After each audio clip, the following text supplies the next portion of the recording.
जारी महंगाई के तूफान ने अवाम के होश उड़ा कर रख दिए हैं। ताहम ऐसे में स्टॉक एक्सचेंज से भी पाकिस्तानियों के लिए परेशान कुन खबर आ गई है, क्योंकि आज सुबह कारोबार के आगाज के बाद 100 इंडेक्स मुसलसल मनफी रुझान का शिकार है।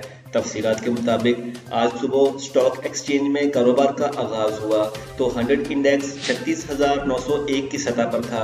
ताहम इसमें सिर्फ 4 पॉइंट्स का ही इजाफा हुआ और 36,905 की सतह पर आने के बाद मनफी रुझान का शिकार हो गया। 100 इंडेक्स 705 पॉइंट्स मनफी रुझान के बाद 36,195 पॉइंट्स की सतह पर आ गया है, जिसके बायस सरमायाकारों की बड़ी रकम डूब गई है। याद रहे कि चंद रोज कबल वज़ीर-ए-आज़म इमरान खान की जानिब से काबीना में बड़े पैमाने पर रद्दोबदल किया गया, जिसमें फवाद चौधरी, असद उमर और वज़ीर पेट्रोलियम भी शामिल थे।